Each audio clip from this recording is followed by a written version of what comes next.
Good morning, welcome to ABN breakfast news. March 28న ఈ సంవత్సరం సుప్రీం లీడర్షిప్ ఖమేనీని అంతం చేయడానికి ఆపరేషన్ ఎపిక్ ఫ్యూరీతో చేసిన ఆపరేషన్ అంటే ఇది ఇజ్రాయెల్ అమెరికా సంయుక్తంగా ఇరాన్ పై చేసిన దాడి. దానికి ఒక అందమైన పేరు ఆపరేషన్ ఎపిక్ ఫ్యూరీ అని పెట్టారు. అంటే ఒక రెజీమ్ మార్పు జరగాలి, ఒక ప్రజాస్వామ్య ప్రభుత్వం తీసుకురావాలి, మతతత్వ ప్రభుత్వాన్ని నిర్మూలించి అలాగే ఇరాన్ అణుశక్తి సామర్థ్యాన్ని నిర్వీర్యం చేయాలి. ఈ రెండు ప్రధానమైన ఎజెండాలు. వాటితో మొదలుపెట్టిన దాడి ఇరాన్ చేసిన ప్రతీకార దాడులు, అంటే ఇటు అమెరికా ఇజ్రాయెల్ కూడా ఊహించని స్థాయిలో చేసిన ప్రతీకార దాడులతో ఆ రెండు దేశాలకి అది ప్రపంచం కూడా నివ్వెరపోయింది. అంటే అత్యాధునిక బాలిస్టిక్ మిసైల్స్ అలాగే డ్రోన్ల సహాయంతో విపరీతంగా దాడులు ఇటు ఇజ్రాయెల్పై చేసింది, అలాగే గల్ఫ్ నేషన్స్లో ఉన్న అమెరికా స్థావరాలపై చేసింది. వీళ్ళు టార్గెట్ చేసింది ఏంటి? ఇరాన్ అణుస్థావరాలు, సైనిక స్థావరాల మీద వాళ్ళు అటాక్ చేస్తే అమెరికా మీద నేరుగా దాడులు చేయలేదు కాబట్టి పక్కనే ఉన్న గల్ఫ్ నేషన్స్ 7 దేశాల్లో ఉన్న అమెరికా స్థావరాలపై దాడులు చేయడం.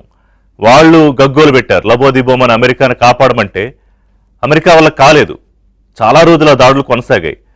సరే, అమెరికా ఇటు ఇరాన్ మీద దాడులు చేసింది, ఇజ్రాయెల్ దాడులు చేసింది. మొత్తానికి ఈ ముక్కోణపు యుద్ధంలో ఏదో రకంగా ప్రపంచంలో అన్ని దేశాలు కూడా ఎఫెక్ట్ అయ్యాయి. నాటో దేశాల యుద్ధంలో కలిసి రావాలని ట్రంప్ అడగడము, వాళ్ళు మాకేం సంబంధం లేదు, మాతో చెప్పి మీరు మొదలు పెట్టారా అని వాళ్ళు పక్కకు తప్పుకున్నారు. గల్ఫ్ నేషన్స్ కూడా మాకు ఒక్క మాట అయినా చెప్పకుండా మీరు ఇరాన్పై అటాక్ మొదలు పెట్టారు, ఇప్పుడు వాళ్ళు మా మీద దాడులు చేస్తున్నారు అంటే అక్కడ కూడా ఏమీ చేయలేని పరిస్థితి. అంటే పెద్ద పెద్ద భారీ ఇంధన కర్మాగారాలు, ఆయిల్ రిఫైనరీస్, వీటన్నిటి మీద దాడులు చేయడంతో ఇంధనం భారీగా పెరిగిపోయింది, ఆయిల్ ఛార్జెస్. ఇక అన్నిటికన్నా ముఖ్యమైనది ఏంటంటే యుద్ధం మొదలయ్యాక పెద్దగా అంతకుముందు ఈ స్ట్రైట్ ఆఫ్ హార్మోజ్ గురించి ఎవరికి అంత తెలియదు, కానీ ప్రపంచంలో దాదాపు 70-80% ఆయిల్ సప్లై చైన్ అక్కడి నుంచే వెళ్తుంది. అదొక చాలా చిన్న మార్గం. సో దాన్ని ఎప్పుడైతే ఇరాన్ దిగ్బంధించిందో, అరెస్ట్ చేసిందో, ప్రపంచ దేశాలన్నీ ఆశ్చర్యపోయాయి. అంటే దాని మీద ఎవరికి పట్టుండదు, అది ఇరాన్ ఒమన్కి మధ్యలో ఉంటుంది అది. కానీ దాన్ని ఎప్పుడైతే ఇరాన్ దిగ్బంధించిందో అక్కడి నుంచి ముఖ్యంగా భారత్కి 80-80% ఆయిల్, ఫెర్టిలైజర్స్, గ్యాస్ అక్కడి నుంచే రావాలి. సో అది ఇబ్బంది రావడం మనం చూసాం. పెట్రోల్ బంకుల దగ్గర క్యూలు, పెట్రోల్ రేట్లు పెరగడము, గ్యాస్ రేట్లు పెరగడము, ఫెర్టిలైజర్స్ దొరక్కపోవడము. సరే, దేశంలో అంతర్గతంగా కొన్ని కారణాలు, ఆర్థికపరమైన కారణాలు ఉన్నప్పటికీ ఈ స్ట్రైట్ ఆఫ్ హార్మోజ్ అరెస్ట్ చేయడం అనేది కూడా ఎంతో కొంత ఇంపాక్ట్ చేసింది. సో ఈ యుద్ధం మొదలైన తర్వాత అటు ఇరాన్కి రష్యా, చైనా కొంత డైరెక్ట్గా కాకపోయినా సహకారం అందించారని వాళ్లే చెప్పుకున్నారు, టెక్నాలజీ పరంగా కానీ లేకపోతే స్ట్రాటజీ పరంగా కానీ. మరోవైపు నేరుగా యుద్ధరంగంలోకి బలగాలను తిప్పుతాన్ని అమెరికా హెచ్చరించడము, ఖర్గ్ ఐలాండ్ చాలా కీలకమైన ఐలాండ్, దాని దగ్గరగా దాడులు చేయడము. దాని మీద దాడి చేస్తే అసలు ఇరాన్ పని అయిపోతుంది. ఇంకా దాదాపుగా కొంత ఇబ్బంది కలిగించారు. సో అంటే ఇరాన్ని భయపెట్టాలని నిత్యం బెదిరింపులతో ట్రంప్ చేసిన ప్రయత్నం నెరవేరలేదు. ఈలోపు అమెరికాలో అంతర్గతంగా ట్రంప్ మీద ఒత్తిడి, ఇటు డెమోక్రాట్ల నుంచి ఒత్తిడి, ప్రపంచ దేశాలు ముఖ్యంగా ప్రపంచ మీడియా అమెరికాను తప్పుపడుతూ ఇరాన్ చేస్తున్న పోరాట మీద ఇప్పుడు కూడా డీల్ జరుగుతున్నప్పుడు కూడా ఇది ఇరాన్ గెలుపుగా అభివర్ణించడం కూడా ట్రంప్కి చిరెత్తుకొస్తోంది. సో అందుకే ఆయన గంటకో మాట మారుస్తాడు. తాజాగా ఆయన ఇచ్చిన అల్టిమేటం ఏంటి? ఈ డీల్ ఆగిపోతుంది ఒకవేళ కనుక మీరు మీ అణు ఇంధనానికి సంబంధించి, అంటే న్యూక్లియర్ టెక్నాలజీ, న్యూక్లియర్ వెపన్కి సంబంధించిన సామర్థ్యానికి పరీక్షలకి మమ్మల్ని అనుమతించకపోతే డీల్ ఉండదు అని. సో శుద్ధి చేసిన యురేనియం నిల్వలు స్వాధీనం చేస్తామని ఇరాన్ చెప్పిందా?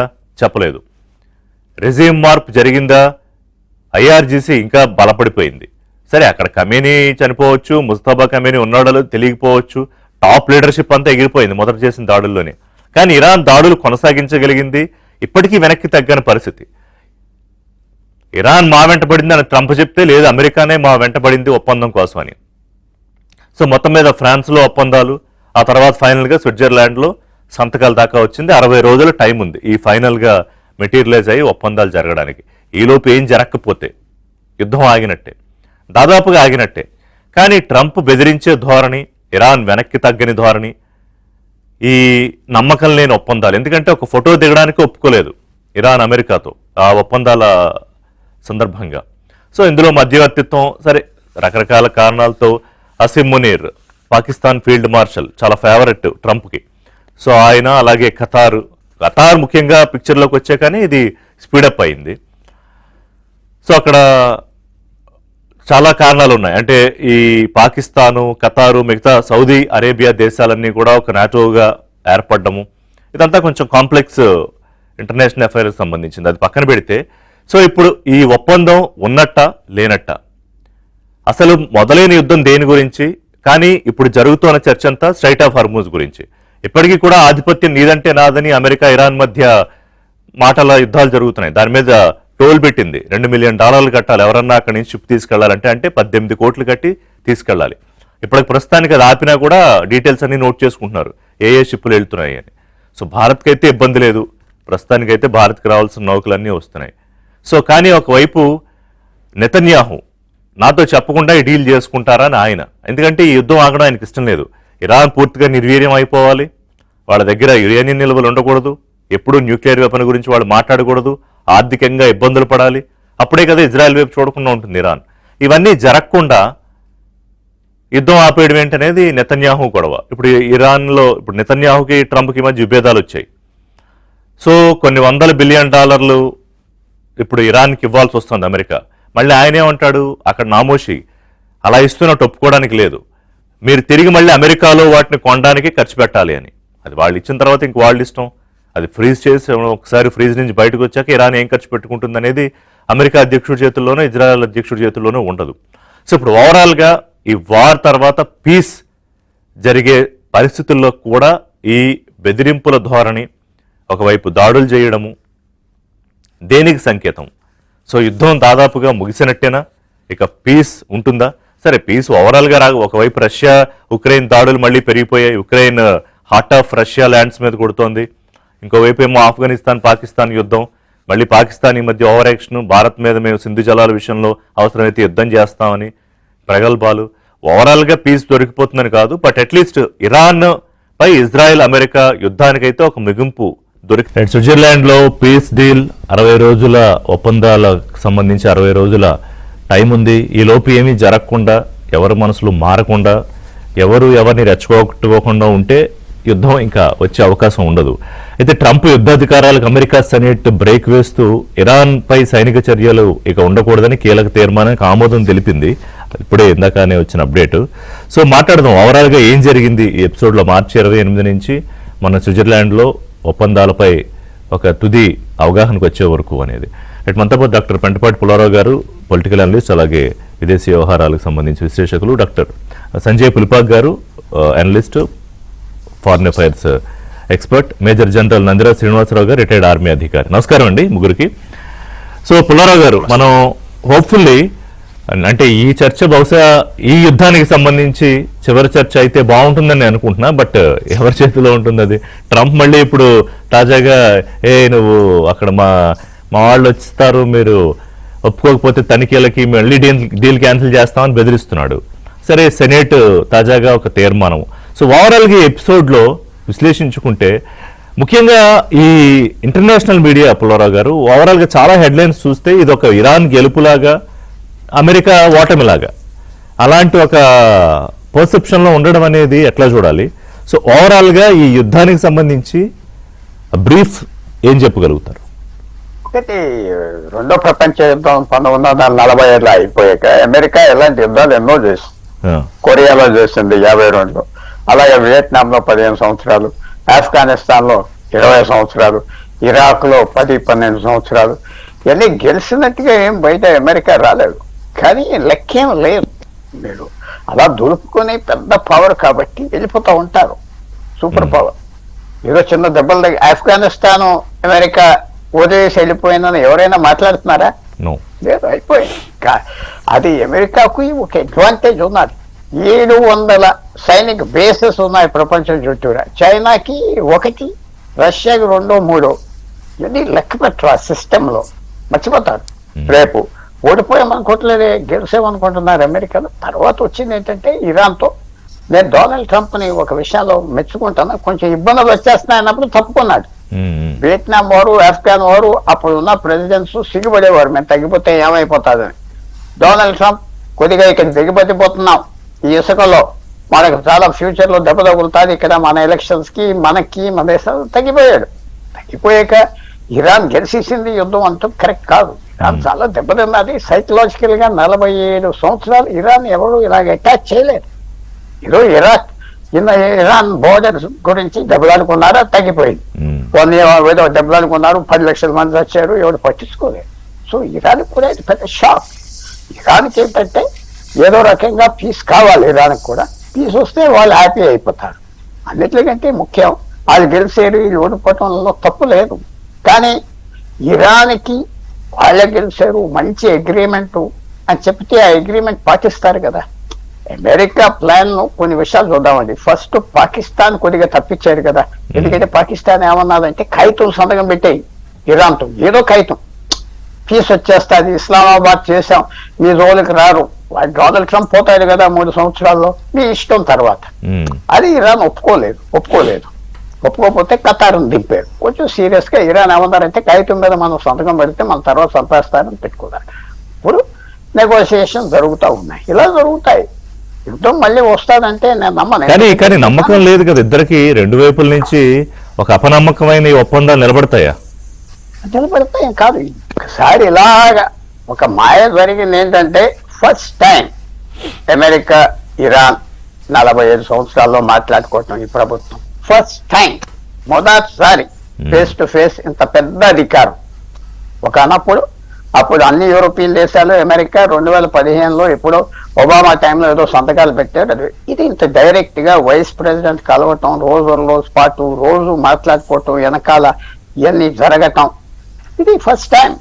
సో ఏమైందంటే వాళ్ళు మనం వ్యాపారం చేయగలం ఇద్దరం, ఇరాన్ కూడా వీళ్ళతో పర్వాలేదు, అమెరికాను మనం తప్పించేస్తే ఇంకెవరితో గొడవ లేదు, అది ఇద్దరికీ ఇంట్రెస్ట్ ఉన్నారు.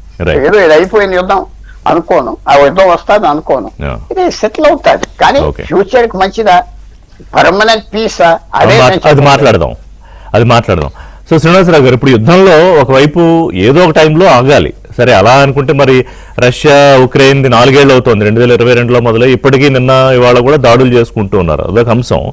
కానీ ఇప్పుడు ఈ యుద్ధం విషయంలో మీరు ఎలా చూస్తున్నారు? అంటే ఒకవైపు ఒప్పందాలు, ఇంకోవైపు అదే సమయంలో బెదిరింపు ధోరణిలో మాటలు, దాడులు. ఏ శ్రీనివాసరావు గారు, ట్రస్ట్ లేని అగ్రిమెంట్స్ ఎంతకాలం నిలబడతాయి?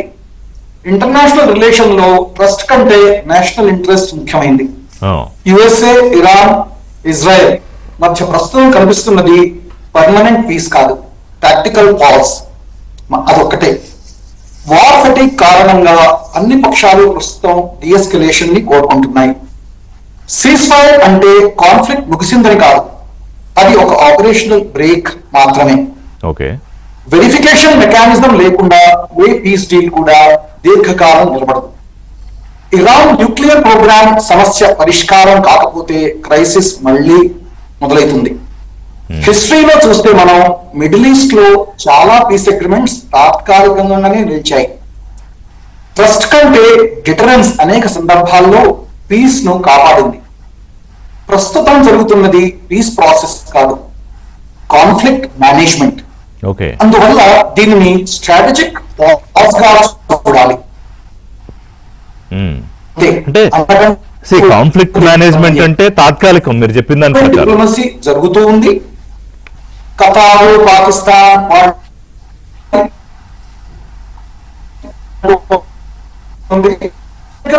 ఇది హార్మోన్స్ ని ఆపడానికి ఆపుతుంది. అవునండి, ప్లీజ్ కంటిన్యూ అండి. అది ఇరాన్ ఎప్పుడంటే అప్పుడు ఆపవచ్చు. యుఎస్ఏ తన 5th ఫ్లీట్ ని డిప్లాయ్ చేసి పెట్టింది. వీళ్ళు డిఎస్కలేషన్ కావాలి అంటే 5th ఫ్లీట్ ని తొలగిస్తారా? లేదు. ట్రంప్ విధానం చూస్తుంటే ఎప్పుడు మొదలు పెడతాడో, ఎప్పుడు ఆపుతాడో తెలియదు, ఎప్పుడు డీల్ అంటాడో, ఎప్పుడు కాదో తెలియదు. ఇటుపక్క వీళ్ళేమో ఇరాన్ ఏమో వాళ్ళతో లింక్ పెట్టింది, హిజ్బుల్లా ఇది లెబనాన్ లో కూడా యుద్ధం ఆపాలని.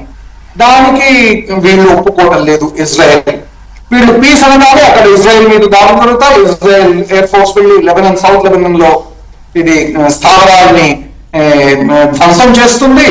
వాళ్ళకి కోపం వస్తుంది. వీళ్ళు లెబనాన్ తో లింక్ చేయండి అంటారు. కానీ ప్రపంచ పరిస్థితుల్లో ముఖ్యమైనది మనకి హార్మోన్ స్ట్రైట్. ఎవరిని కొట్టుకున్నా హార్మోన్ స్ట్రైట్ అంత ముఖ్యమైనది మిగతా ప్రపంచంలో ఏది కనిపించటం లేదు. ఎందుకంటే అదంతా ఆయిల్ ఎనర్జీ సెక్యూరిటీకి లింక్ అయి ఉంది. అది ఒక్క US, Iran, middle east, Israel war కాదు. అది మన మిగతా దేశాల మీద ఎక్కువ ఇది ఎఫెక్ట్ చూపుతోంది. ఎక్కువగా ఇండియా మీద ఎనర్జీ క్రైసిస్ కి అది ఎలాగో మేనేజ్ చేస్తున్నాము మన దూరదృష్టితోని, దాన్ని డైవర్సిఫై చేసుకున్నాము.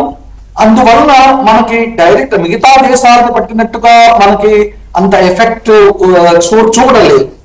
మొన్న కార్ తీసుకొని వెళ్ళాను, పెద్దగా చమురు ధర కూడా పెరగలేదు, 115 రూపాయలు ఎంతో. ఇంతకుముందు 107 రూపాయలు అలా ఇచ్చేవాళ్ళం.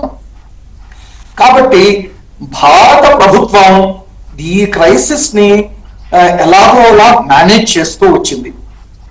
అటువంటప్పుడు వీళ్ళు ఎంతవరకు తీసుకువెళ్తారు? అది ఆగితే అందరికీ మంచిది, అది ఆగకపోతే ఇది ఇన్ఫ్లేషన్ పెరుగుతుంది, రూపీ డివాల్యుయేట్, రూపీ కూడా పడిపోతుంది, స్టాక్ మార్కెట్స్ ఏదైతే కాస్ట్ పెరుగుతాయి, ఇన్సూరెన్స్ కాస్ట్ ఆఫ్ ఇది ట్రాన్స్పోర్టేషన్ పెరుగుతుంది. దీనివల్ల మనకి దీర్ఘకాలంలో నష్టం. రైట్ అండి. సంజయ్ కానీ ఇది తాత్కాలికంగా వాళ్ళు యుద్ధం చేసి 60 రోజులు ఇచ్చారు కాబట్టి మనకి ఇది we welcome this step. We want that peace is established. Yes, నిన్న నేషనల్ ఇంట్రెస్ట్ మాట్లాడదాం మళ్ళీ. సంజయ్ గారు, సో అజిత్ దోవల్ కూడా ఎస్ వీఆర్ వెల్కమింగ్ ఇట్ అన్నారు. ప్రపంచ దేశాలన్నీ కూడా అఫ్ కోర్స్ ఇది ఆగాలనే చూస్తున్నాం. కానీ ఏ మోటివ్తో, అంటే ఏ ఎజెండాతో అయితే వాళ్ళు ప్రారంభించారో ఆబ్జెక్టివ్తో, అది నెరవేరలేదు మనం బ్రాడర్గా చూస్తే సంజయ్ గారు. సో అలాంటప్పుడు ఒకటి ట్రంప్ ఇంకా పెద్ద ఆయనకి ఇంట్రెస్ట్ లేదు ఈ వార్ కంటిన్యూ చేయడంలో.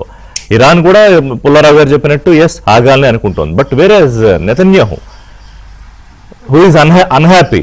బహుశా ప్రపంచం అంతా హ్యాపీగా ఉండొచ్చు కానీ ఈ పీస్ డీల్తో the only person is unhappy Netanyahu. కరెక్టేనా?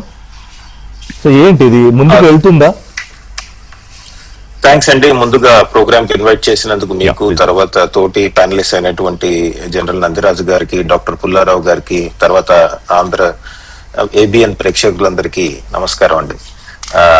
మీరు చెప్పింది కరెక్టే. మొన్న జరిగిన స్విట్జర్లాండ్ టాక్స్ కనుక తీసుకుంటే పలు అంశాల మీద విభిన్నమైనటువంటి అభిప్రాయాలు ఇంకా కనపడుతున్నాయి అమెరికాకి ఇరాన్ కి మధ్య. ఉదాహరణకి తీసుకుంటే న్యూక్లియర్ ఇష్యూ మీద తీసుకుంటే కనుక జేడి వ్యాన్స్ అన్నారు, international atomic energy agency IAEA ఏది ఉందో అది దాని సూపర్విజన్ కింద ఈ ఇరానియన్ స్టాక్ పైల్ ఉంది కదా, అంటే శుద్ధి చేసిన యురేనియం, దాన్ని ఎలా డీల్ చేయాలి అన్నది ఇంటర్నేషనల్ అటామిక్ ఎనర్జీ ఏజెన్సీ చూస్తుంది అన్నారు. వెంటనే ఇరానియన్ డెలిగేషన్ ఏమన్నారంటే, మేము ఇంకా ఒప్పుకున్నాం కానీ ఇంటర్నేషనల్ అటామిక్ ఎనర్జీ ఏజెన్సీ పాత్రని, కానీ వాళ్ళు ఎప్పుడు మా దేశంలోకి వచ్చి ఎన్రిచ్డ్ యురేనియం ని డీల్ చేస్తారు అన్నది మేము ఇంకా ఒప్పుకోలేదు అని వెంటనే ఖండించడం జరిగిందండి. సో ఈ అంశం మీద మీరు చెప్పినట్టు ఇజ్రాయెల్ కి చాలా ఆందోళన ఉంటుంది. ఎందుకంటే ఇజ్రాయెల్ ప్రైమరీ కన్సర్న్ ఏంటంటే ఇరాన్ న్యూక్లియర్ వెపన్స్ రాకూడదు. అటువంటి తరుణంలో ఈ న్యూక్లియర్ ఇష్యూ మీద, అణు ఆయుధాల ఇష్యూ మీద క్లారిటీ లేకపోవటం అన్నది ఇజ్రాయెల్ కి చాలా ఆందోళనకరమైనటువంటి విషయం. వాళ్ళు ప్రత్యక్షంగా కాకపోయినా పరోక్షంగా ఏమన్నా చర్యలు తీసుకునే అవకాశం ఉంది. మనం చూసాం యాక్చువల్లీ ఇరానియన్ న్యూక్లియర్ ప్రోగ్రామ్ ని ఇజ్రాయెల్ చాలా కాలంగా టార్గెట్ చేసింది. ఈ బాంబింగ్స్ బిఫోర్, ఇంతకు ముందు జరిగిన బాంబింగ్స్ కి ముందు కూడా పరోక్షంగా ఎన్నో ఆపరేషన్స్ ద్వారా, ఇంటెలిజెన్స్ ఆపరేషన్స్ ద్వారా వాళ్ళ సైంటిస్ట్ ని చంపటము, లేదా వాళ్ళ న్యూక్లియర్ రియాక్టర్స్ లో సెంట్రిఫ్యూజెస్ ని అవి డీల్ ఫాస్ట్ గా తిరిగి అవంతా అవి ఎక్స్ప్లోడేట్ చేయటం, ఇలాంటివి చాలా చేసింది ఇజ్రాయెల్. సో ఇజ్రాయెల్ మీరు చెప్పినట్టు సైలెంట్ గా ఏమీ కూర్చోదు, దానికి కావాల్సిన ఆబ్జెక్టివ్స్ కోసం. బికాస్ ఇజ్రాయెల్ ఉద్దేశంలో ఇది ఎగ్జిస్టెన్షియల్ థ్రెట్, అంటే తన యాజ్ ఎ దేశం బతకటం అన్నది ఇరాన్ కి న్యూక్లియర్ వెపన్ రాకూడదు అన్నది గట్టిగా నమ్ముతుంది. నెతన్యాహు అంటే ఇష్టం లేని వాళ్ళు చాలా మంది ఉండొచ్చు ఇజ్రాయెల్లో, కానీ ఇరాన్ కి న్యూక్లియర్ వెపన్ రాకూడదు అన్న వాళ్ళు మొత్తం ఉంటారండి.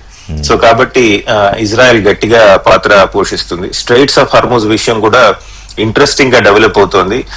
స్ట్రైట్స్ ఆఫ్ హర్మూజ్ ఓపెన్ అయింది వాస్తవమే. మళ్ళీ ఇజ్రాయెల్ లెబనాన్ మధ్య జరిగినప్పుడు ఘర్షణ జరగగానే వెంటనే ఇరాన్ ఎప్పుడైతే నేను స్ట్రైట్స్ ఆఫ్ హర్మూజ్ మూసేస్తానంది కానీ పూర్తిగా మూయలేదు. కానీ ఇందులో ఒక చిన్న తిరకాశ ఏమిటంటే ఇరాన్ ఈ మధ్య చెప్తోందిట షిప్స్ అన్నిటికీ మీరు 48 అవర్స్ నోటీస్ ఇవ్వండి మీరు స్ట్రైట్స్ ఆఫ్ హార్మూజ్ లోంచి వెళ్లే ముందు అని నోటీస్ పీరియడ్ పెట్టింది. అంతేకాదు మీరు మాకు డబ్బులు ఇవ్వక్కర్లేదు కానీ మా కంపెనీస్ దగ్గర ఇన్సూరెన్స్ పాలసీ కొనుక్కోవచ్చు మీరని కూడా మొదలెట్టింది అండి.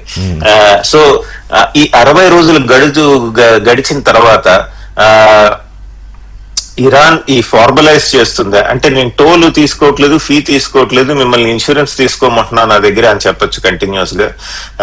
సో అది వైలేషన్ ఆఫ్ అగ్రిమెంట్ కాదు, ఇంటర్నేషనల్ లా వైలేషన్ కూడా కాదు. సో ఇరాన్ ఆ విధంగా చూస్తే చాకచక్యంగా స్ట్రైట్స్ ఆఫ్ హార్మూజ్ మీద వ్యవహరిస్తుంది. ఒకవేళ వ్యవహరిస్తే దాని మీద అమెరికా స్పందన ఎలా ఉంటుంది అని కూడా చూడాల్సిన అంశం అండి.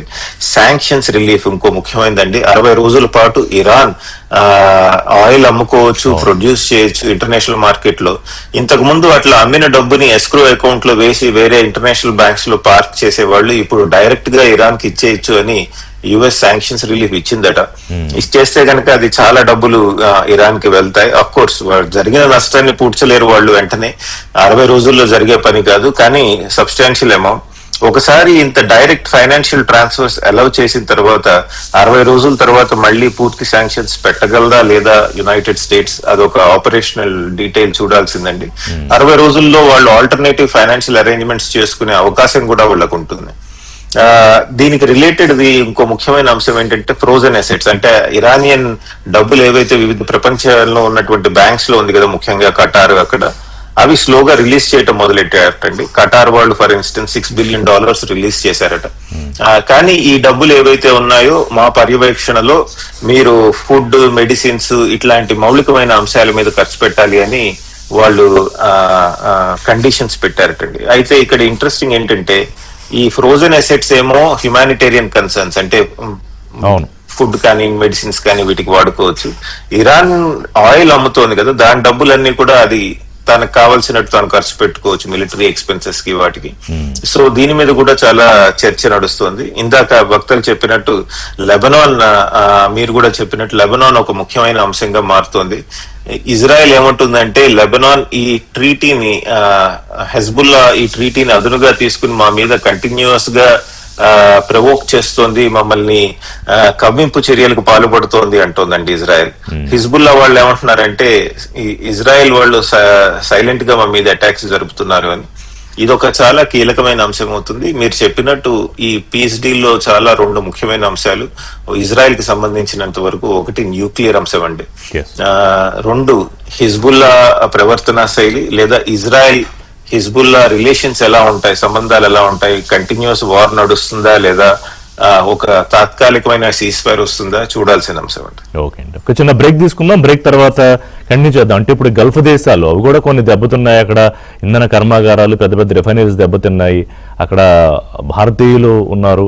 సో ఇప్పుడు గల్ఫ్ నేషన్స్ పరిస్థితి ఏంటి అనేది ఒకటి మాట్లాడదాం. తర్వాత భారత్ పై పడిన ప్రభావం, అది ఎంతవరకు ప్రభావం పడింది, ఇప్పుడు ఈ పీస్ డీల్తో మనకు దాదాపుగా ఇక బయటపడినట్టేనా, ఏదైతే ఫెర్టిలైజర్స్ లేకపోతే ఆయిల్ అండ్ గ్యాస్ కొంత ఇంపాక్ట్ అయింది కదా, అది పూర్తిగా మనం రిలీఫ్ దొరికే. ప్రఖ్యాత మీడియా సంస్థ రాయిటర్స్ ఒక సర్వే చేస్తే ఒక పోల్, అందులో 24% మందే ట్రంప్కు సపోర్ట్గా అమెరికాలో మాట్లాడారట. మిగతా వాళ్ళంతా కూడా అసలు ఇది మనకి ఎందుకు వచ్చింది, మన డబ్బంతా వేస్ట్ అయిపోయింది అని చెప్తూ పీస్ డీల్ మీద చాలా డౌట్స్ వ్యక్తం చేశారు. ఇది పెద్ద ఎక్కువ కాలం ఉండకపోవచ్చు అని. వేరే 92% ఆఫ్ ఇజ్రాయలీస్ యుద్ధంలో ఇరాన్ గెలిచిందని చెప్తున్నారట. అంటే ఇది ఇందాక నేను చెప్పాను కదా. మరోవైపు ఏంటంటే సెనేటర్స్ ఇప్పుడు తాజాగా వచ్చిన ఒక తీర్మానం.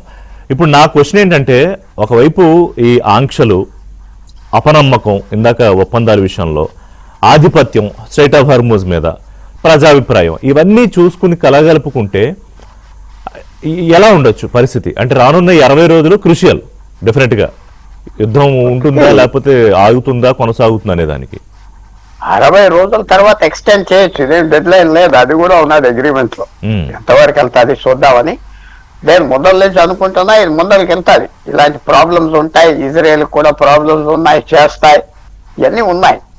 ఇది ఈవెల్ సెటిల్ అయ్యేది కాదు, ముందరికి వెళ్తాది. ఏదో రకం డీల్ చేస్తారు.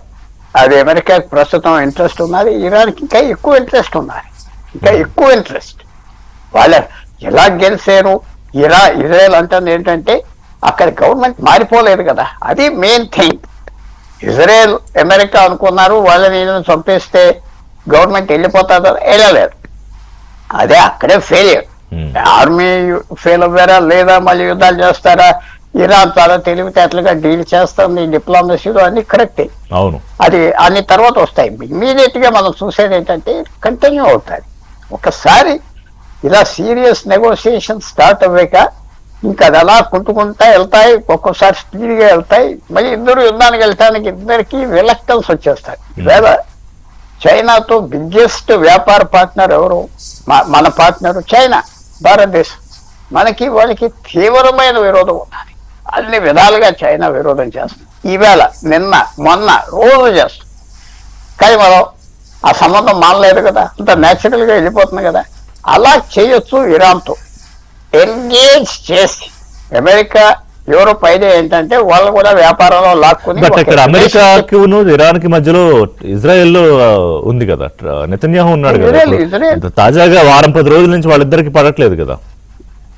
ఇజ్రాయెల్ ఎన్ని ప్రయత్నాలు చేసినా అమెరికా దాటి తర్వాత బయటికి రాలేరు. ఇజ్రాయెల్ అమెరికా సపోర్ట్ ఉన్నంత కాలమే ఇజ్రాయెల్ బలంగా ఉంటుంది, సర్వైవ్ అవ్వగలరు. అది ఇజ్రాయెల్కి తెలియటం బాగా తెలుసు. కానీ ఇజ్రాయెల్ ఎలా వెల్కమ్ చేస్తారు? చాలా బాగున్నది, వాళ్ళు ఇలా చేయాలి. ఆ లెబనాన్ కూడా సెటిల్ చేసుకోవాలి, సెటిల్ చేస్తారు అనుకోవడం. ఇరాన్ లో వచ్చే వ్యూ కొన్ని సంవత్సరాలు పీస్ఫుల్ గా ఉంటే మనకు నష్టం ఏంటి? ట్రంప్ వెళ్ళిపోతాడు, ప్రపంచం మారిపోతుంది, మనకు అన్ని ఆయుధాలు తెచ్చేసుకుంటాం, తర్వాత చూడొచ్చు కదా. 10 సంవత్సరాల తర్వాత మన టైం మన పక్కన ఉన్నదని ఇరానియన్స్ వ్యూ. మన ఒకే గవర్నమెంట్ వెళ్తుంది, ఒకే సామ్రాజ్యంగా మనం నడుచుకుంటున్నాం, వాళ్ళు మారిపోతూ ఉంటారు. ఇరాన్ అమెరికాలో ప్రెసిడెంట్స్ 4 సంవత్సరాలు 3 సంవత్సరాలు తీసి పారేస్తూ ఉంటారు, బ్రిటన్లో సంవత్సరానికి తీసేస్తారు, మనం ఉంటాం. సో ఇరాన్ టైం మా పక్కన ఉన్నది, సమయంతో ఆడుకుందాం, పెద్ద ఐడియా. తర్వాత చిన్న పాయింట్ వల్ల చెప్తున్నా, హార్మోజ్ అనుకుంటున్నా, హార్మోజ్ ఇంపార్టెన్స్ తగ్గిపోతుంది. ఫర్ ఎగ్జాంపుల్ భారతదేశం నెలకి 2 మిలియన్ టన్స్ 20 లక్షల టన్నుల ఎల్పిజి తెచ్చేవాళ్ళు, ఎక్కువ అక్కడి నుంచే. ఇప్పుడు లాస్ట్ మంత్ దాంట్లో సక్కం అమెరికా ఒక్క దేశం నుంచే మనం తేవటం మొదలు పెట్టాం. హార్మోజ్ ఇంపార్టెన్స్ తగ్గిపోతాయి. రాను కొత్త సోర్సెస్ పెడతారు. ఈ బ్లాక్ మెయిల్ కి ప్రపంచం రియాక్ట్ అవుతుంది. సో నేను సింపుల్ గా చెప్పాలంటే ఇది మళ్ళీ పెద్ద యుద్ధంగా మళ్ళీ మారదు. ఇరాన్కి మనం శాంతిగా కొన్ని సంవత్సరాలు నటిస్తే పోయిందేముంది? నటిస్తే ఇది ఏదో కాగితమే కదా, మన డబ్బులు ఎవరికి ఇంట్రెస్ట్ ఉంటుంది మన మీద, తర్వాత మనం నాటకం చేస్తే అది పెద్ద ఐడియాతో ఉన్నారు. వాళ్ళకి పీస్ కావాలి. ఏదో వాళ్ళ గౌరవంగా నేను అలాగలేదు. ఇంకో చిన్న విషయం కూడా, మన వైస్ ప్రెసిడెంట్ జేడీ వ్యాన్స్ ఆయన రాజకీయంలో మొత్తం వచ్చి 3 సంవత్సరాలే. 1 సంవత్సరం సెనేటర్ చేశాడు, వైస్ ప్రెసిడెంట్ అయిపోయాడు. అంత అనుభవం లేదు. ఆ ఫారెన్ మినిస్టర్ అందరితో అంత అనుభవం లేదు. అతను కొన్ని మిస్రీడింగ్స్ చేస్తున్నారు, సర్దుకుంటారు. ఏదైనా ఇరాన్కి అమెరికాతో పీస్ కావాలి, ముందరికి వెళ్ళిపోదాం. సమయం మన పక్కన ఉన్నది. ట్రంప్ ఉంటారా 500 రోజుల తర్వాత? వాళ్ళు ఉంటారా? సమయం మనకు వచ్చేస్తే చాలు కదా. ఆ పెద్ద ప్లాన్ లో ఉన్నారు. అది సాధించుకుంటారు. అన్నిటికీ ఒప్పుకుంటారు. ఇరాన్ ఒప్పుకోనట్టు ఇజ్రాయెల్తో డీల్ చేస్తారు. ఇజ్రాయెల్ అటాక్ చేస్తే వాళ్ళు అటాక్ చేస్తారు. ఇజ్రాయెల్ అమెరికా లేకుండా అటాక్ చేస్తుందా? రెచ్చగొడుతుందా? ఏదో చేద్దామంటే ఆ సింపతి పోయింది చాలా వరకు ఇజ్రాయెల్. మళ్ళీ తర్వాత వస్తా చెప్పలేం. కానీ ఇది ముందరికి వెళ్తాది. చిన్న యుద్ధాలు ఉండినా లేకపోయినా ముందరికి వెళ్తాది. ఇద్దరికి తప్పదు. సంజయ్ గారు, యుఎస్ నుంచి అక్కడ ఇరాన్ నుంచి బలగాలు ఉపసంహరించుకోవాలని, తర్వాత ఇరాన్ మీద యుద్ధానికి ట్రంప్ అధ్యక్షుడు అధికారాలను కట్టడి చేస్తూ సెనేట్ తీర్మానం, అంటే ఈ టైమింగ్ ఏంటి? ఇప్పుడు స్విట్జర్లాండ్లో మన పీస్ డీల్కి సంబంధించిన చర్చలు, ఈ గడువు, ఇప్పుడు ఈ సెనేట్ తీర్మానం, is there any political relevance? మంచి ప్రశ్న అండి. మీరు ఇప్పుడే చెప్పినట్టు, ఇప్పుడు రాయిటర్స్ పోల్ కనుక తీసుకుంటే మీరు చెప్పినట్టు ప్రెసిడెంట్ ట్రంప్ కి కొద్దిగా అగేనెస్ట్ గా పబ్లిక్ ఒపీనియన్ ఉంది, ముఖ్యంగా ఇరాన్ యుద్ధంలో పబ్లిక్ ఒపీనియన్ ఉంది అని మనం మాట్లాడుకున్నాం కదా ఇప్పుడే. అది కనుక చూసినట్టయితే ప్రజాస్వామ్య వ్యవస్థలో ఇది ఒక అడ్వాంటేజ్, డిసడ్వాంటేజ్ ఎట్లా అంటే అట్లా క్లాసిఫై చేసుకోవచ్చండి మనం. సింపుల్ హౌస్ ఆఫ్ రిప్రజెంటేటివ్స్ కానీ సెనేటర్స్ కానీ వాళ్ళు they are responding to public opinion అండి. పబ్లిక్ ఒపీనియన్ ట్రంప్ కి అగేనెస్ట్ గా ఉంది కాబట్టి మనం దాని మీద ఏమన్నా క్యాపిటలైజ్ చేసుకోవచ్చా? వచ్చే మిడ్ టర్మ్ ఎలక్షన్స్ లో మనకి పెద్దగా దెబ్బ తగలకుండా మనం ఎలా వ్యవహరించాలి అని సెనేట్ లో కానీ హౌస్ ఆఫ్ రిప్రజెంటేటివ్స్ లో కానీ వాళ్ళు దే ఆర్ రెస్పాండింగ్ అండి. అలానే హౌస్ ఆఫ్ రిప్రజెంటేటివ్స్ సెనేట్ ఇప్పుడు మీరు చెప్పినట్టు ఇరాన్ మీద మళ్ళీ యుద్ధం చేయకూడదు అన్న ఒక రిజల్యూషన్ పాస్ చేయడం జరిగిందండి. కాకపోతే అందులో 4 రిపబ్లికన్స్ ఎవరైతే ఉన్నారో వాళ్ళు ఇటువైపు డెమోక్రాట్స్ చేతులు కలిపి ఓటింగ్ చేయడం జరిగింది. కాకపోతే గుర్తుపెట్టుకోవాల్సింది ఏంటంటే ఇది నాన్ బైండింగ్ రిజల్యూషన్ అంటారండి. అంటే ఇది ప్రెసిడెంట్ ట్రంప్ కి ఇది సూచన మాత్రమే, ఆయన ఖచ్చితంగా ఇది అవలంబించాల్సిన అవసరం లేదు అని ఒకటి. తర్వాత ఈ రిజల్యూషన్ లో కూడా ఒకటి ముఖ్యమైనది ఏం పెట్టారంటే మీరు యథేచ్ఛగా యుద్ధం చేయటానికి లేదు, ఒకవేళ ఇమినెంట్ థ్రెట్ అంటే ఇరాన్ నుంచి ఇమినెంట్ థ్రెట్ ఉంటే గనక అమెరికా మీద కానీ అమెరికా స్నేహితుల మీద కానీ ఒక ఇమినెంట్ థ్రెట్ ఉంటే అటువంటి సమయంలో మీరు యుద్ధం చేయొచ్చు కానీ మిగతా సమయాల్లో చేయలేరు అని చెప్పారండి. డొనాల్డ్ ట్రంప్ ఈ యుద్ధం చేసినప్పుడు కూడా మీరు గమనించినట్టయితే ఇరాన్ నుంచి ఇమినెంట్ థ్రెట్ ఉంది కాబట్టి నేను యుద్ధం చేశానని మొన్న చెప్పాడు. సో కాబట్టి ఇమినెంట్ థ్రెట్ క్లాజ్ ఒకటి ఉంది, నాన్ బైండింగ్ రిజల్యూషన్. బేసిక్ గా ఈ రిజల్యూషన్ ఏదైతే ఉందో అది అమెరికన్ ప్రజలను ఉద్దేశిస్తూ చేసిన రిజల్యూషన్. హౌస్ ఆఫ్ రిప్రజెంటేటివ్స్ కానీ సెనేట్ కానీ అక్కడ ఉన్న రాజకీయ నాయకులు మిడ్ టర్మ్ ఎలక్షన్స్ వస్తున్నాయి, మన కాన్స్టిట్యుయెన్సీలో అగేనెస్ట్ వాతావరణం ఉంది, మేము మీ వైపే ఉన్నామని చూపించుకోవడానికి చేసిన రిజల్యూషన్ అండి. నిజంగా చూస్తే ప్రెసిడెంట్ యుద్ధానికి వెళ్ళాలంటే మళ్ళీ వెళ్ళొచ్చండి దీనివల్ల. కాకపోతే ప్రెసిడెంట్ కి కూడా ఒక సిగ్నల్ ఏంటి అంటే సెనేట్ కాంగ్రెస్ మీ వైపు లేదు అని ఒక సిగ్నల్ అండి. ఇంకోటి సిగ్నల్ కూడా ఏమిటంటే ఇరాన్ కి కూడా సిగ్నల్ వెళ్తోందండి. దట్ ప్రెసిడెంట్ ట్రంప్ కి నిజంగా చూస్తే ఈ రాజకీయ వ్యవస్థలో లెజిస్లేచర్ సపోర్ట్ లేదు అని ఇరాన్ కి కూడా ఒక సిగ్నల్ వెళ్తోంది. ఇరాన్ దీన్ని ఎలా చూస్తుంది? కాన్ఫిడెంట్ గా ఫీల్ అవుతుందా లేదా ట్రంప్ కి లెజిస్లేచర్ ఈ balance of power separation of powers తో సంబంధం లేదు, తనకు కావాల్సినట్టు తను యాక్ట్ చేస్తాడు కాబట్టి లెజిస్లేచర్ ని మనం పెద్దగా పట్టించుకోవాల్సిన అవసరం లేదు, ఎటువంటి సుప్రీం కోర్టును తిడతాడు, జ్యుడిషియరీ కూడా తిట్టారండి ఆయన. ఎగ్జాక్ట్లీ. సో కాబట్టి బట్ ఓవరాల్ గా ఏంటంటే అమెరికాలో మూడ్ యుద్ధం వైపు లేదు అని క్లియర్ గా మెసేజ్ వెళ్తోంది. సో ఈ రిజల్యూషన్ ఏదైతే ఉందో ఆ మూడ్ ని కన్వే చేస్తోందండి ప్రెసిడెంట్. పుల్లారావు గారు Strides of Hormuz losing importance అన్నారు కదా, అంటే గతంలో అంత ఇంపార్టెంట్ గా చూడాల్సిన అవసరం లేదు బికాస్ ద ఆల్టర్నేటివ్ వేస్ చూసుకుంటున్నాయి అనేది. ఖచ్చితంగా ఇది కనుక ఈ అడిషనల్ టోల్స్ కానీ ఫీ కానీ అవి వేయటం కంటిన్యూ చేస్తే భారతదేశమే కాదండి వేరే దేశాలు కూడా ఆల్టర్నేటివ్స్ వెతుక్కోవాల్సి వస్తుంది. ఎందుకంటే మీరు ఇప్పుడు కొత్తగా ఇప్పుడు వాళ్ళు చెప్తుందంటే మేము టోల్ ఫీ వేయట్లే ఇన్సూరెన్స్ కలెక్ట్ చేస్తున్నాం అంటున్నారండి. ఇన్సూరెన్స్ అది మరి భవిష్యత్తులో అడుగుతారా? ప్రస్తుతానికైతే లేదు. 60 days తర్వాత ఎలా ఉంటుందో తెలియదు.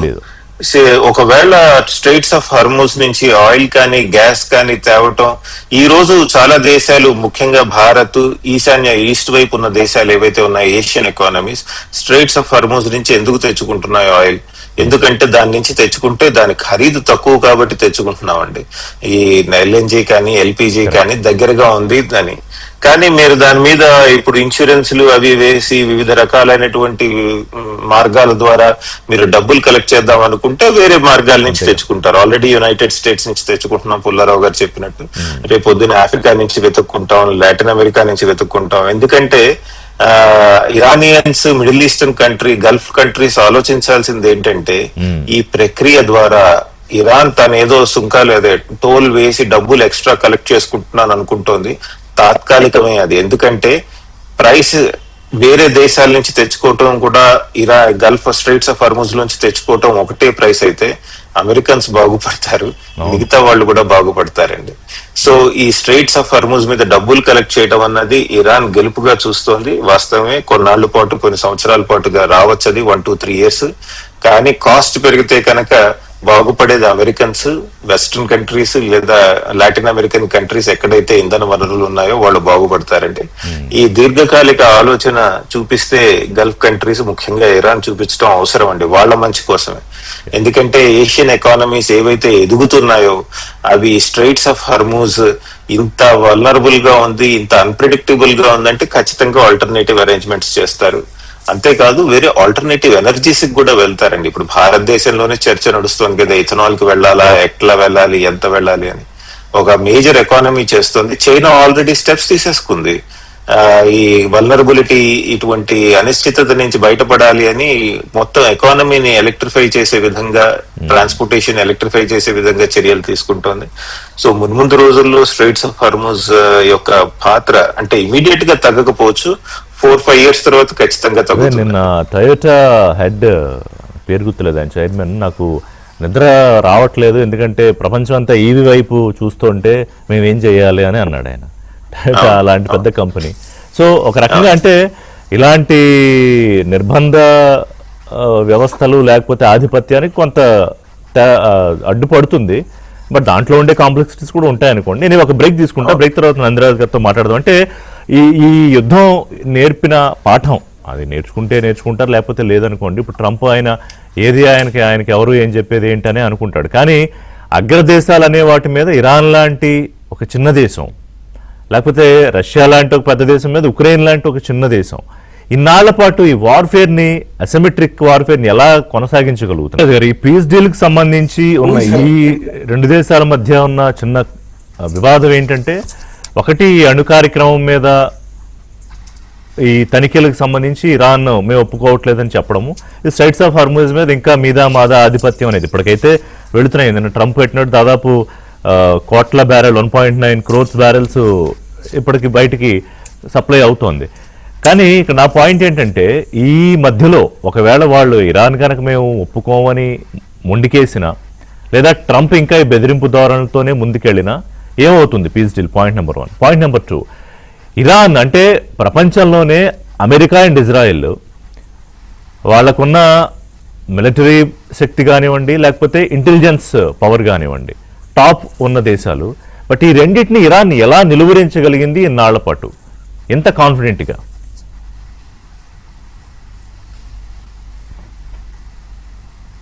నందిరాజు గారు. ఇరాన్ కంటే మిగతా ఇరాక్ లాగా ఇరాన్ లోని టెరైన్ ఇరాక్ లాగా డెజర్ట్స్ కావు. వాళ్ళ సైన్య శక్తిని ఉపయోగించి మొత్తం నాశనం చేయడానికి ఇరాన్ లో ఉన్న కొండలు, హిందూ కుష్ మౌంటైన్ ఎక్స్టెన్షన్స్ ఏమున్నాయో, వాళ్ళ యుద్ధ సామాగ్రి, న్యూక్లియర్ ఎన్రిచ్డ్ యురేనియం కానివ్వండి, లేకపోతే వాళ్ళ మిసైల్స్ కానివ్వండి, సైలోస్ లో కొండల్లో వాళ్ళు సురంగాలు తవ్వి దాంట్లో పెట్టారు. దాన్ని ఎన్ని బంకర్ బస్టర్ బాంబ్స్ వేసినా కూడా దాన్ని నాశనం చేయడం వీళ్ళకి చాలా కష్టం. అటువంటప్పుడు వాళ్ళకి ఎసిమెట్రిక్ వార్ఫేర్ కూడా చేస్తున్నారు. మీరు మా మీద దాడి చేస్తే మేము మీ స్థావరాలు ఏదైతే గల్ఫ్ నేషన్స్ లో ఉన్నాయో వాటి మీద దాడి చేస్తాం, లేకపోతే హ్యూతీస్ ని వాడతాం, లేకపోతే ఇది లెబనాన్ నుంచి హెజ్బుల్లాని వాడతాం. సో అమెరికన్ ఇంట్రెస్ట్ కి, ఇజ్రాయలీ ఇంట్రెస్ట్ కి హాని చేయడానికి ఇరాన్ తన శక్తిని ఉపయోగిస్తోంది. పెద్ద ఎత్తున చేయట్లేదు, అవి చిన్న చిన్న కామికాజే డ్రోన్స్ లాగా వాళ్ళ చిన్న బోట్స్ తోని మైనింగ్ చేయడం లాంటివి, వాటిని అటాక్ చేయడం లాంటివి చేస్తూ వచ్చింది. అమెరికా కూడా తెలుసు ఇరాన్ ఇరాక్ లాగా అంత తొందరగా లొంగిపోదు అని. ఇరాన్ కి వాళ్ళకి సపోర్ట్ చేస్తున్నది ప్రత్యక్షంగా కాకపోయినా పరోక్షంగా రష్యా, చైనా వాళ్ళని ఎంకరేజ్ చేస్తూనే ఉన్నాయి. వాళ్ళకి యుద్ధ సామాగ్రి, మిసైల్స్ తయారు చేసుకోవడానికి వ్యవస్థ ఏర్పాటు చేస్తూనే ఉంది. అది కూడా లో కాస్ట్ సిస్టమ్స్ ఉన్నాయి ఇరాన్ దగ్గర. వీళ్ళ ఇరానియన్ మిసైల్స్ ని పడగొట్టడానికి వాళ్ళేమో చాలా ఎక్స్పెన్సివ్ ఐరన్ డోమ్ ఇది ఎయిర్ డిఫెన్స్ మిసైల్స్ ని వాడాల్సి వస్తుంది. వాళ్ళనేమో బిలియన్స్ ఆఫ్ డాలర్స్ ఖర్చు అవుతున్నాయి. వీళ్ళకి ఇరాన్ కేమో తక్కువ ధరలో వాళ్ళు చేయగలుగుతున్నారు. ప్లస్ ఇరాన్ లో వాళ్ళు పబ్లిక్ ఒపీనియన్ ని మార్చలేకపోయారు, రెజీమ్ చేంజ్ చేయలేకపోయారు, వాళ్ళని ఇది మిసైల్ సిస్టమ్స్ ని కొట్టలేకపోయారు. అటువంటప్పుడు ట్రంప్ కి ఇది ఏదో ఒక వారం రోజులు నేను తీసేస్తాను, వాళ్ళు లొంగదీస్తానని చెప్పిన ట్రంప్ ఇన్ని రోజులు అయినా కూడా ఏమీ చేయలేకపోతున్నాడు. ఆయనకి ఉత్త బెదిరింపులే తప్ప సీరియస్ గా యుద్ధ విరమణ చేయాలి అనే ఆలోచన ఆయనకు ఉందో లేదో తెలియదు. కానీ బ్యాక్ ఛానల్ డిప్లొమసీలో వీళ్ళు ఖతార్ కానివ్వండి, పాకిస్తాన్, మిగతా దేశాలు, ట్రంప్ అడ్మినిస్ట్రేషన్ లో ఉన్న డిప్లొమాట్స్ వాళ్ళందరూ బ్యాక్ ఛానల్ డిప్లొమసీలో దీన్ని అంతం చేయాలని చెప్పి చూస్తున్నారు. అది సక్సెస్ అవ్వాలని మనం కోరుకుంటున్నాం. ఈ ఎసిమెట్రిక్ వార్ఫేర్, హైబ్రిడ్ వార్ఫేర్ ఇవి పెద్ద పెద్ద దేశాలని కూడా దాన్ని ఎదుర్కోవాలనే శక్తి చిన్న దేశాలకు కూడా ఉంది. చైనాని ఇది సౌత్ ఈస్ట్ ఏషియాలో ఉన్న నేషన్స్ ఎదుర్కొంటున్నాయి. చైనా అంత పెద్ద పవర్ఫుల్ నేషన్ కాబట్టి ప్రతి ఒక్కళ్ళు వాళ్ళ నేషనల్ ఇంట్రెస్ట్ ఏమిటి అనేది చూసుకుంటున్నారు. ట్రంప్ కేమో 4 ఏళ్ళు ఉంటాడు, మిడ్ టర్మ్ ఎలక్షన్స్ ఉంది, పబ్లిక్ ఒపీనియన్ ఏమో దెబ్బతింటోంది. ఇద్దరు మేము గెలిచామంటే మేము గెలిచామని చెప్పి అంటున్నారు. కానీ ఇంతకు ఎవరు గెలిచారు అనేది ఇద్దరు ఎవరు గెలవలేదు, అది గ్రౌండ్ రియాలిటీ. కానీ నెరేటివ్ వార్ఫేర్ లో వాళ్ళ ప్రజానీకానికి చెప్పుకోవాలి, వాళ్ళ మిత్ర దేశాలకు చెప్పుకోవాలి, మేము గెలుస్తున్నాము, మేము లొంగలేదు అని చెప్పి. కానీ దీంట్లో పెద్ద ప్లేయర్ ఇజ్రాయెల్. ఇజ్రాయెల్ కి ఎన్నో దశాబ్దాలుగా Iran nuclear weapon systems, nuclear capability వాళ్ళకి హాని చేస్తుందని తెలుసు. అందుకని అమెరికాకి చెప్పినా చెప్పకపోయినా, అమెరికా ఒప్పుకోకపోయినా ఇరాన్ ఇజ్రాయెల్ తన పని చేస్తూ పోతోంది. ఇజ్రాయెల్ ని యుఎస్ కి ఉన్న సంబంధం స్ట్రాటజిక్ పార్ట్నర్షిప్ అంత త్వరగా పోదు. అది ఎందుకంటే చాలా వీళ్ళ డబ్బుల మీద వాళ్ళు ఆధారపడి ఉన్నారు, వాళ్ళ వెపన్ సిస్టమ్స్ మీద వీళ్ళు ఆధారపడి ఉన్నారు. వాళ్ళు ట్విన్ బ్రదర్స్ లాగా వాళ్ళని విడగొట్టే శక్తి లేదు. ఎందుకంటే డబ్బు పవర్ ఇజ్రాయెల్ చాలా ఉంది. అమెరికాలో ఉన్న జ్యూస్ లాబింగ్ ఉంది, వాళ్ళ పవర్ ఉంది, డబ్బు పవర్ ఉంది, మనీ పవర్.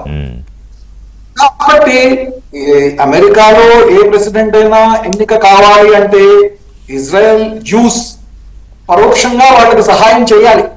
రైట్. అటువంటి పరిస్థితిలో ఇజ్రాయెల్ యుఎస్ మనకు బయటికి ఎలా కనిపించినా కూడా వాళ్ళ స్ట్రాటజిక్ పార్ట్నర్షిప్, వాళ్ళ అనుబంధం బాగా ఉంటుంది. ఇజ్రాయెల్ తన నేషనల్ సెక్యూరిటీ, తన నేషన్ ఎలా కావాలో దాని పక్క చూస్తోంది. అమెరికా వేరే విధంగా నేను డీల్ చేస్తాను అంటారు, కొంచెం ముందుకేస్తారు, తర్వాత వెనక్కి వెళ్తారు, బెదిరిస్తారు, మళ్ళీ ఇరాన్ వాళ్ళు వెనక్కి వెళ్తారు. దీంట్లో ఎవరికి ఎవరి మీద నమ్మకం లేదు. రైట్. అవుతుందా ఏంటనేది అవ్వాలని కోరుకుందాం. అది నేను ఒప్పుకోను అన్నారు. పుల్లారావు గారు, ఇంకొకటి అంటే మన వ్యూ అంటే మన యాంగిల్లో భారత్ అంటే మీరు మొదటి నుంచి చెప్తోంది ఏంటంటే మనం మాట్లాడాలా మాట్లాడకూడదా అంటే సైలెంట్ గా ఉండాలని అనుకున్నాం. సరే, పాకిస్తాన్ మధ్యలో ఏదో పెత్తనం చేస్తే మధ్యలో వచ్చింది, మెసెంజర్ లాగే ఉంచారు, తర్వాత ఖతార్ తోటి ఏదో చర్చల వరకు వచ్చింది. సో కానీ ఈ ఓవరాల్ ఈ ఎపిసోడ్ లో భారత్ రోల్ ఏంటి, లేదా మనకు జరిగిన నష్టం ఏంటి, లాభం ఏంటి? నష్టమేం జరగలేదు, నేను ఎప్పుడు ఓపెన్ గా చెప్తున్నా, లాభం జరిగింది. ఎందుకంటే వీళ్ళంతా మన స్నేహితులు కాదు, వాళ్ళు పాకిస్తాన్ చాలా సాయం చేస్తా అంటే గల్ఫ్ నేషన్స్ మన రిక్వెస్ట్ చేసే కదా మీరు ఇన్వాల్వ్ అయితే బాగుంటుందని 2-3 సందర్భాల్లో. అదెవరు మనకు చాలా కరెక్ట్ నిర్ణయం. మనం వెయిటర్లు హోటల్స్ పెట్టి ఆ వెనకాల తిరగటం కష్టం. ఇంత పెద్ద దేశం అలాంటి పని చేయకూడదు. పని ఏదో పెద్ద మనిషిలాగా వెళ్ళటం కరెక్ట్ కాదు. వాళ్ళు చేసుకుంటారు, ఏం చేస్తారు, తర్వాత తప్పించారు, పోతారు. ఇదంతా భారతదేశం కరెక్ట్ నిర్ణయం. ఎప్పుడు ఇలాంటి వాటికి కొరియాతో 1952 ఇన్వాల్వ్ అవ్వే, అది కూడా సరిగా అవ్వలేదు. ఇంక ఇన్వాల్వ్ అవటం మనకు అనవసరం, ఇదే పెద్ద ఇష్యూగా అయిపోతుంది వాళ్ళు తప్పిస్తే. సో ఇది రష్యా ఉక్రెయిన్ విషయంలో కానీ ఇప్పుడు ఈ యుద్ధం విషయంలో కానీ భారత్ అదేదో కొద్దిగా ఇది చెప్తే వింటాడు, అది చెప్తే వింటాడు, ఎవడి మాట ఎవడు వింటాం, వాళ్ళ ఇంట్రెస్ట్ చూసుకుంటారు. రెండోది ఏంటంటే ఈ యుద్ధం ఏదో భారతదేశం కూలిపోతుంది అన్నారు, ఏం కూలిపోలేదు కదా, కొంచెం ధరలు పెరిగినాయి, ఆయిల్ ధర పడిపోతుంది, గవర్నమెంట్ పన్నులు తగ్గిస్తే మళ్ళీ నార్మల్. తర్వాత సెక్యూరిటీ విషయంలో చూస్తే భారతదేశానికి ఒక మంచి మెసేజ్ వచ్చింది వాళ్ళందరికీ. ఒకళ్ళొకరితో కుమ్ములాడుకున్నారు, దెబ్బలాడుకున్నారు, ఏదో ఇది చాలా మంచిది అంటున్నాను నేను. అంటే ఇది ఈ వార్ మంచిదా అంటే ఈ వార్ మనకేం చెడ్డ జరగలేదు. ఈ వార్ వల్ల మనకి మన పక్కనున్న దేశాల వాళ్ళ లిమిట్స్ వాళ్ళు అర్థం చేసుకున్నారు. డబ్బు ఉన్నది ఖతారు, డబ్బు ఉన్నది సౌదీ ఏం చేయగలిగారు, ఇరాన్ ఏం చేయగలిగింది. సో ఇది నేనేం నష్టపోలేదు భారతదేశం. ఇంకా ఇది చాలా మంచి మనకు మెసేజెస్ వచ్చినాయి. మనం రెడీగా ఉండాలి, ముందరికి వెళ్ళాలి, కలవ చేసుకోకూడదు. ఏదో చిన్న ఏదో పాకిస్తాన్ కలవ చేసుకుంటే చేసుకుంటారు, మనకు సంబంధం లేదు. వాళ్ళకి అవసరాలు వేరు, వాళ్ళ అవసరాలు వేరు, వాళ్ళకి అంబిషన్స్ వేరు, మంద వేరు. మనకి ఇదేం చెడ్డ జరగలేదు. టు బి కంక్లూడెడ్ క్లుప్తంగా అంటే ఈ మొత్తం ఈ యుద్ధం ఒకటి ఏ దేశం ఆధిపత్యం కొనసాగదు అనేది ఒకటి, రెండోది చిన్న దేశం అని చెప్పి తక్కువ అంచనా వేయడానికి లేదు అనేది. అంటే ఈ రెండిట్లో ఇరాన్ ఉక్రెయిన్ చూస్తే కనుక, అలాగే ఒంటరి కూడా కాదు అని చెప్పచ్చా. ఇప్పుడు ఇరాన్ వెనకాల ఎవరో నడిపించవచ్చు, ముందు ఇప్పుడు ఇరాన్ చైనా ఉంది, రష్యా ఉందని వాళ్ళే చెప్పుకున్నారు. అలాగే ఉక్రెయిన్ 4 ఏళ్ల పాటు రష్యా మీద నిలబడుతోంది. కరెక్టే అండి మీరు చెప్పింది. యుక్రెయిన్ యుద్ధం చూసినా, ఇరాన్ యుద్ధం చూసినా చిన్న దేశాలు పెద్ద దేశాలని కట్టడి చేయగలుగుతున్నాయి. అంటే కట్టడి చేయలేకపోయినా ఎదురు తిరిగి నిలబడగలుగుతున్నాయి. దీన్ని ఏమంటున్నారంటే ఈ మధ్య కాలంలో భాషలో డెమోక్రటైజేషన్ ఆఫ్ వార్ఫేర్ అంటున్నారండి. యుద్ధం చేసే ప్రక్రియ ఏదైతే ఉందో అది చాలా దేశాలకి టెక్నాలజీ డెవలప్ అవటం వల్ల లో కాస్ట్, అంటే జనరల్ గారు చెప్పినట్టు లో కాస్ట్ డిఫెన్స్ టెక్నాలజీస్ తో పెద్ద పెద్ద weapon systems, high cost high and defence systems ని దెబ్బతీయగలుగుతున్నారు. దీనివల్ల ఈ ఏసిమెట్రీ ఏదైతే ఉందో, అంటే కేపబిలిటీస్ లేదా సామర్థ్యాలలో ఉన్నటువంటి వ్యత్యాసం ఏదైతే ఉందో వాటిని తొందరగా క్రాస్ చేయగలుగుతున్నాయి వేరే దేశాలు, అడ్రస్ చేయగలుగుతున్నాయి. సో ఈ డెమోక్రటైజేషన్ ఆఫ్ వార్ఫేర్ ని మనం పరిగణలోకి తీసుకోవాలి. మన చుట్టూ ఉన్న సిచ్యువేషన్స్ ని మనం ముందు రోజుల్లో ఎట్లా రెస్పాండ్ అవ్వాలి అని కూడా దానికి కావాల్సినటువంటి స్ట్రాటజీస్ అవి డెవలప్ చేసుకోవాల్సిన అవసరం ఉంది. ఆల్రెడీ చేస్తున్నారు, మనం ఆపరేషన్ సింధూర్ సమయంలో చూసాం. వాటిని ఇంకా త్వరితగతిన కన్సాలిడేట్ చేయాల్సిన అవసరం ఉందండి. రైట్ అండి, చూద్దాం ఈ పీస్ ప్రివేల్ అవ్వాలని కోరుకుందాం. అందుకే ముందే అన్నాను నేను, మేబీ ఈ యుద్ధానికి సంబంధించి ఇదే చివరి డిబేట్ అవ్వాలని ఆశిద్దాం, తర్వాత ఎవరి చేతుల్లోనే ఏమి ఉండదు. థ్యాంక్స్ వెరీ మచ్ సంజయ్ గారు, నందిరాజు గారు, పుల్లారావు గారు. ఇదే వాళ్ళ బ్రేక్ఫాస్ట్ అప్డేట్స్ కోసం కీప్ వాచింగ్ ఏబిఎన్ ఆంధ్ర.